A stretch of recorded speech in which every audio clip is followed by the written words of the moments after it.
It's the Eagle Community Television Forum with your host, Gary Shorman. Hi everyone, I'm Gary Shorman, and this is the Forum on Eagle Community Television. It's good to have you watching, as our guest is a new state representative in the state of Kansas. New being he finished his first term, first session, right. I guess would be the right way to say that. Ken Rahjes is with us as our guest, and he represents the 110th district here in the state of Kansas. Ken, you jumped into the midpoint of a term, right. So had your first session. How was your first year? Well, it started out pretty good. You know, we were able to get done in record time, but we came back for veto session that I had planned for 3 days, ended up being about 5.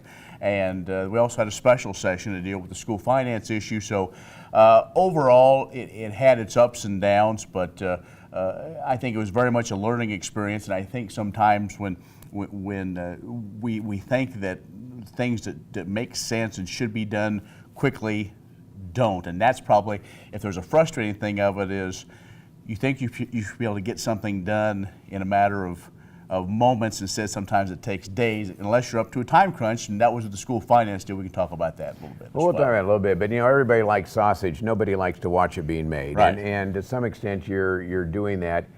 You have a lot of different voices that show up. And when we talked to you earlier before you headed down to that first session, you know, you represent a very rural part of the state, represent something that, you know, you're up against those on the east side of the state, which are Kansas City, that whole area. It does make for a complex session. Was there any issues that surprised you that became more divisive, or was it just the whole process that just bogs down? I don't think there was necessarily one issue per se. I think at the way the revenues were coming in, that was kind of a frustrating thing where every month those projections would come in, well, we might be down 10 or 15 million. We ended up being down 35 or 40. And that would be frustrating as far as to try to, what are we going to do to truly solve it? And if we're going to cut, where do you cut? And all of a sudden you have nothing to cut. And if we're looking at making some changes, are we going to make some changes actually going to do some good, or simply put something together that will give us political points? So that was one of the things I had to learn, that regardless of what you do, there's politics in everything. And so if you can learn how to operate that way, and I will say, folks in Johnson and Sedgwick counties, many of them understand the importance of having a strong rural and a strong western Kansas, and so we were able to come together on some issues. They needed, you know, support, and maybe we needed some support on some things. I don't know if we got everything we wanted, but I think as we move forward, looking at the next legislative session, I'm kind of excited we may be able to really get some things done. How hard is it as a new representative to set in? Because you replaced Travis Couture, Lovelady, right, halfway through the term. You kind of walk in, you're the new boy on the block.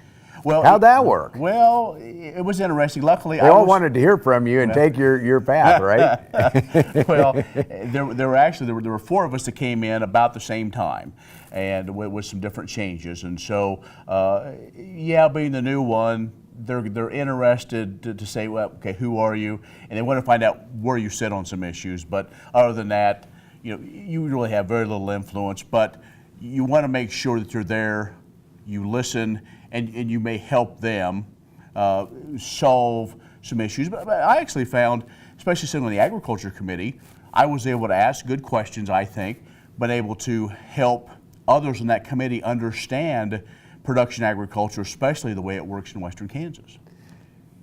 How many political parties are there in Kansas? Because you're part of the Republican side of things. But I was in a conversation a couple weeks ago, and it was like there's 5 political parties in Kansas. And how did that shake out? Again, being the new boy on the block, do you have to sort of start picking your side there? Well, I think... Or are there more than 5 political parties? As many as said, there are probably, in the House of Representatives, they said there are probably 5 different factions. And so it kind of depends on where you are. And where I believe I came in is kind of where I sit. I sit in the middle. That doesn't necessarily mean I'm moderate. I consider myself conservative, but I'm not, in a sense, ultra one way or ultra the left. I consider myself a traditional, pragmatic Kansan. And with that, Yeah, there's going to be some issues that the far right will just love you, and there's other issues that the moderates will love you. One of the things is school choice. I am not in favor of school choice, but that's a very much a strong conservative issue, and so, but that's where I've always said I've been. That's where I continue to be. So the one thing, Gary, every issue brings out a little different faction, and depend on how you want to get to. And it was very evident as we got towards the end of the session. Well, the school finance thing obviously played a role. We're going to come back to that and talk about it. Just one more question on kind of the whole, because it's interesting to me. Somebody brand new steps into an environment, midterm, has one session, you know, what they see, what they learn, and how they can take that maybe to the next term, assume you get elected and reelected for the 110th district. How do you make a difference in that? And we talked about the different factions within the Republican side of things, but the Democrats, they also came to a plate with some of their own tricks that voted some things that threw it kind of right back on the Republican side of it. I can't speak for the Democrats, but I believe there are probably 2 or 3 different factions of Democrats. And there's a group that works very well with the moderate Republicans in trying to get some things done. They're a few votes short of probably really moving the ball forward. But I guess as I look, I took what I heard, what Bob Dole did, the session he was down in the Kansas House. He kind of sat quietly and listened and only spoke I only spoke on the floor once. A lot of people like to speak. I spoke on the floor once this year. That's hard for a broadcaster. I know it is. It is. But there's one issue that I wanted to talk about. Other than that, the opportunity, you know, because some of the old timers said you'll save those for the right times, and so I think the right time may be moving forward. We'll have a new speaker. We'll probably have upwards of maybe 30 new representatives, and so I won't be that 125 anymore. We'll be there to where, hopefully, with some of our track records and some of the other things, we'll be able to make a difference. You mentioned this. I'm guessing politics plays in everything, but you know, in this case where everybody is up for election, you know, the numbers are going down, revenue coming in. So how do we minimize the way this looks? I'm guessing that came into play a lot. As far as people running? Anything, oh, absolutely. Yeah, anything that you guys were doing came into play about where the money's coming from and how it's going to look if I'm running for re-election. Absolutely. I think the last few weeks, the veto session and obviously the school finance, it came into revenue numbers are not going to be there. So what can we do? And I say we being the whole body, what can we do to kind of protect ourselves, those of us who are up for re-election? You know, the process in Topeka is the last few years, there's several issues that are out there. One of them involves the Medicaid. We'll get to school finance here, but the Medicaid issue seems to be one that I hear almost as much about out here. School finance, of course, comes into play, but supporting the Medicare side of things and the issues involving Kansans comes into play. How did the state end up dealing with that? Did you feel like it was adequately handled? Well, I don't think we really dealt with it, and I am one that I'm still trying to find answers. I'm seeking answers, talking to hospital administrators, and trying to find what's the best way to move forward with rural health care. I know it sounds like a political answer, and it is. Right now, I'm not necessarily supporting expansion of Medicaid, Medicare, or whatever you want to call it. But if that's the right thing to do, then that's what we need to do. Because the last thing we need is closures of our small hospitals. We need to strengthen Hayes, but also strengthen other rural hospitals. But my concern is how we're going to pay for it long term. There was a bill out there that said, well, if it goes down below 97% of what the federal government will reimburse, then the program goes away. Now, you and I both know what federal government program gets started and goes away. A good example is the CRP program, Conservation Reserve. It was supposed to be the 1985 Farm Bill, last for one contract about 10 years. Last year we celebrated the 30th anniversary of the CRP. And it's going strong. And it's a good program. Don't get me, that's not what I'm saying, but let's make sure we have a path to help pay for it. But we balance that out with, we have to make sure we have good and adequate health care for our rural citizens. We can't discount it and say, well, your closest place is 60, 80 miles away. And there was a time you could just throw money at it. We can't throw money at it in Kansas because there's no money to throw. Right. And I think, and that's the whole situation. But I think you'll see that revisited again with a new speaker and probably some new committee chairs. that may actually get a vote. That's what happened this year. It didn't even get on the floor for a vote. And there were some changes that happened really before the session started in January, because I got put on a committee because they thought the way I was going to vote, I would not vote for it. And so they took a strong supporter of that, took them off, put me on a committee that may have to deal with it. But it didn't even make it out of committee as far as for us to even talk about it. We'll take a break in a second. But what's the level of common sense in our government right now? Not only state, but federal, the whole thing. You're a farm kid. And when you get a flat tire, you fix the tire best you can, you put it back on and get on the road. Is there any level of common sense at all? Well, as I talk to constituents, and I go to a lot of places and talk to a lot of folks, and I'll talk to anybody. It doesn't matter party affiliation. I want to hear from people. And when people get mad and frustrated and literally are hollering or want to smack me upside the head, and I say, now let's make one thing clear. Common sense and reason have nothing to do with politics. and so it does get frustrating when you think there should be a certain level of good common sense, Kansas common sense. Yeah. And we have a lot of that in some places, but others, they get tied in with other outside groups, outside organizations that kind of tell them what to do. Now, a couple of those I'm not a part of, and I have chosen not to be a part of because I don't really need somebody to tell me how to vote as far as one certain group. What I do is I get on the phone. When we were having votes, everybody else was doing their thing. I was on the phone calling constituents, calling my school superintendents, and saying, this is what's going on, or this is what I think, this is the plan. How will it affect your school? How will it affect our district? And they've been very good about that. And so that's what I like to do. I enjoy when people get a hold of me and leave a phone number. At night when everybody else is doing their thing in Topeka, I get on the phone, I call people, and they're always surprised. Why didn't think you'd call back? Well, why not? Because I literally want to hear from you. I want to know because there are a lot of good solutions out there. It's not all just everybody that wears a tie and that sits there in the Capitol. Well, it's so important as you move forward. We have to have some of those solutions coming forward as well. And one of those is school finance. We're going to take a quick break in. We're going to come back.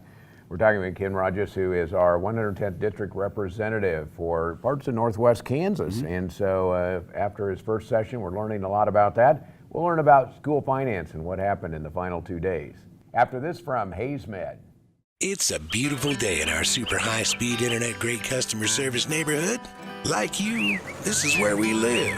In fact, our company is employee-owned, so it's our goal to improve the quality of life for everyone in our community by delivering faster, more reliable internet, clearer, more feature-laden phone service, quality TV channels, all with the level of customer service you'd expect from people who are your neighbors. Eagle Communications, our community connected. Welcome back to the second half of our program here on The Forum. Forum is brought to you by Rahjes Med and by Eagle Communications. Hey, if you have any ideas or solutions, you have some things you'd like to share with Ken or myself, let us know. Send them gary.shorman@eaglecom.net. If there's some political solutions, I'm going to send them to you, sure, Ken. That's great. You can also find us online at Facebook under ECTV Forum. ECTV Forum. Send us a note or thought there. We'd like to hear from you. Again, our guest is Ken Rahjes, who's with part of the Northwest Kansas Legislative and Representative Group. Ken represents the 110th District in the state of Kansas. And Ken, you just finished your first session. You're here, you're going to the second one, but probably the big bullet point for the whole session was school finance, education, how you dealt with that, and actually had a little overtime period at the end, extra time to come back and get to solve that. It happened very quick. How would you sum up the results? Well, I think when we went back for the special session, I was a little concerned when we were going there that we were going to have to be there a long time. A plan that had come out was something that I couldn't support. They wanted to cut 0.5% from every school district to kind of help shore up the quote-unquote poorer districts. We have some quote-unquote rich districts out here because of our student enrollment, but our valuations still haven't caught up to where current prices are. And so I was really concerned about that. I was not in support of that at all, and told leadership that that's not something I want. And they said, "What do you want?" Well, something that was kind of out there was a way to utilize other sources to get us to that $38 million. That was kind of that silver bullet of what the Supreme Court said we needed to kind of adequately fund schools, at least. And it was a very short-term fix for now, so they wouldn't close. I don't think, nobody wanted to close the schools. I think that's why it happened so quickly, was there was a lot of political pressure that nobody wanted to go back, and their school was locked up 1st of July. And out here we have some summer programs, but especially the eastern part, Wichita, a lot of summer programs, very important. And so it was done very quickly, but I think it was done very quickly to get done, to go back on the campaign trail. Everybody took credit for it. Now, as far as on social media things, I've been very quiet about it. It's done, but I'm looking now to, as we move forward. It's done for this year, but it's not solved. No. All we've done is we kicked a very small can down the road, what I say. I mean, we've appeased the court, and some folks, were able to go to those districts that are suing the state, and they agreed, hey, okay, we'll drop the lawsuit. This looks good for now. Now, that being said, we start a new session. We still have a school finance formula that has not been drafted, because we don't know, because everybody's up for election, we'll know after November. So what does that mean? So that's one of my concerns, is what's that going to mean for Western Kansas, for our smaller schools especially. And so, plus we have the other thing, the big dollar amount, which is the equity funding for schools, which could be upwards of $500 billion, $500 million. And you and I both know we barely have a few million in the carryover as we start the fiscal year. In fact, we have $900 million of indebtedness. My word. I mean, that's and so that's a runway. That's the wrong way to run your farm or your house or any business. It's certainly the wrong way to run government as well. It is, and so we talked about earlier in the program, but one of the things that you learn is it's very frustrating if you call yourself a conservative. Conservative doesn't necessarily mean you're slashing and spending. You're slashing everything and then going bare bones. It's to conserve the resources that you have and invest them wisely. And so what's happened is we've taken a lot of one-time money to pay. It'd be like going into our 401k to pay our light bill. Well, now that doesn't make much sense. That's not being a good conservator of the dollars. And so as we move forward, I'm hoping that some of the new leadership and others will look at things that way. But we've got a tough road to hoe. Plus, we've got a lot of people that are going to want to be governor, and so it may be more political this next 2 years, this next session. So I don't know, but we have so many different things to look at. Plus, guess what? With the new legislature, that means we work on a biennial budget. So I would guess if we talk in April of next year, we may be saying, well, Gary, we're going to be here for a while because we still haven't come up with a school finance formula, a budget, and so on and so forth. And so we literally need to hit the ground running, and so I'm hoping that's the case. One thing I do know that as you go into that, there's so many or so few things you actually have control over what those dollars are. And so when it gets to the end, there's very few things you can control where the spending actually takes place. Trying to find ways to raise money in the right spots that are sensitive to those needs of other things. And on the other hand, finding the way to be good stewards of Kansas dollars. That's a real challenge. I think one of the things you're going to see another push to re-examine the tax structure in the state. And I sent out a newsletter, a questionnaire to a lot of my constituents to get their ideas on a number of different topics. And probably the number one thing that people wrote extra comments on was fix the LLC or fix the tax structure for income tax. And a lot of people think, well, man, you're a very conservative district. Why would people do that? Well, they understand the situation we're in. And so I would hope that we can examine and do it the right way. My concern, and I voted against the one here. There was an opportunity, we did have a vote this year. I voted against it because the way the bill was written was not going to get us where we needed to be. It was actually going to benefit those who had benefited a lot. So were we really fixing things? No. But again, people don't want to hear that. They want a quick fix, boom, we go on. And so what I'm hoping we can do is we can look at that tax structure, bring back a level three-legged stool, and instead of doing a sprint to zero when it comes to income tax, base it on how the economy is doing. If the economy is doing well, we lower the rate. If it's not, it goes back to be fair, because everybody everybody wants to help. People aren't saying, hey, I'm glad I don't pay taxes. But the way it was supposed to work did not work. People didn't go out and hire new people. What they did is they did what they needed to do. Most families do. Paid off debt, maybe bought a second car, maybe decided to take a vacation. And that's, you could do it through the structure. You know, you can't force somebody, say, well, you know, you want good roads, Gary? Well, why don't you just, every paycheck, you just send money to the roads department.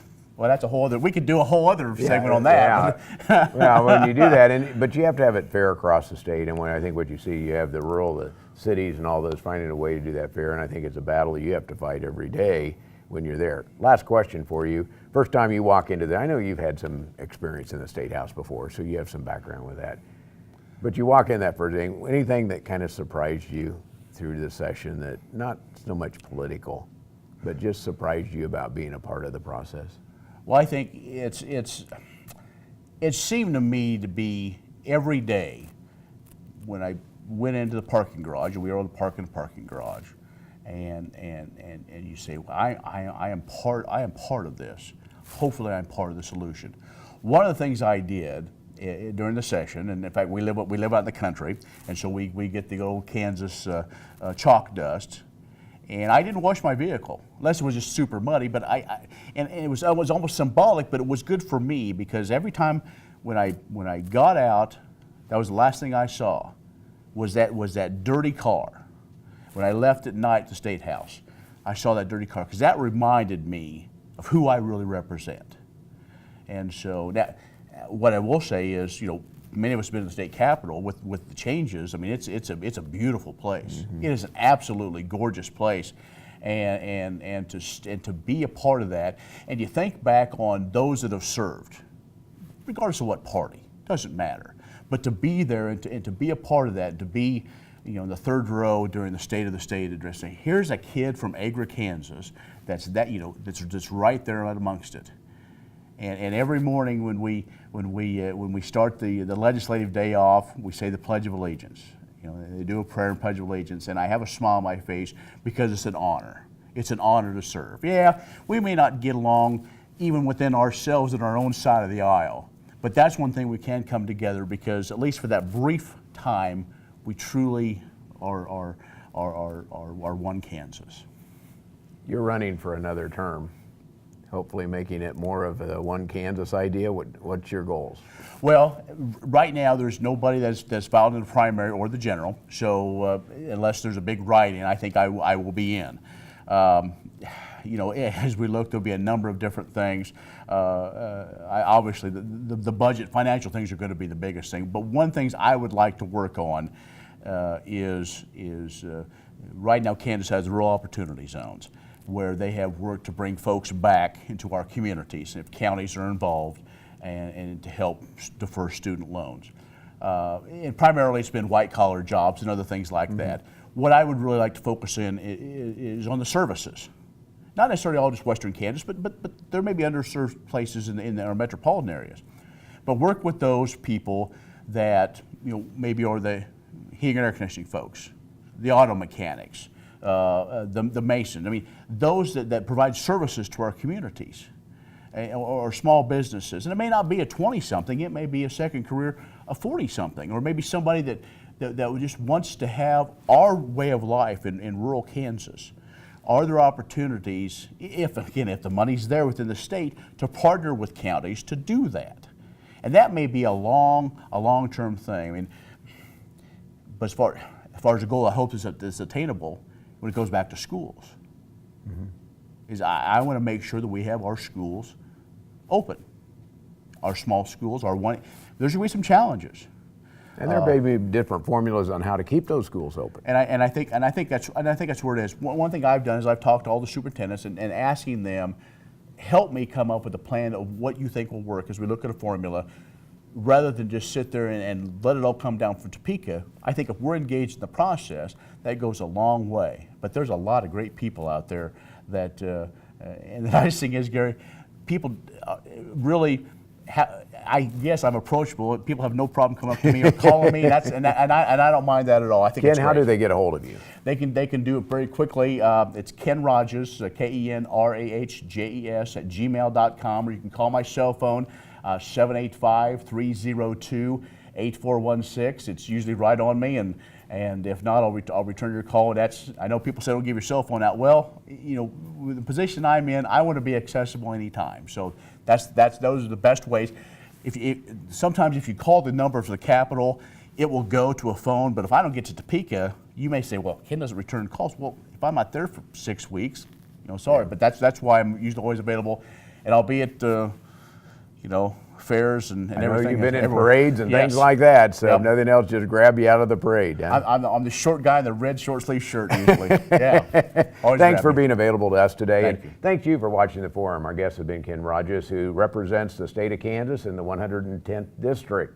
You're watching the forum on Eagle Community Television, brought to you by Hayes Med and by Eagle Communications. Our community connected. Hayes Med is your first and best choice for healthcare. They're the only facility providing tertiary level services in this region. With more than 70 physicians and 26 specialties ranging from heart, orthopedic, spine care, cancer, obstetrics and gynecology, wound care, rehabilitation and surgery, including the Da Vinci robotic surgery, Hayes Med is your comprehensive health provider for people throughout Western Kansas. Hayes Med, helping people be healthy.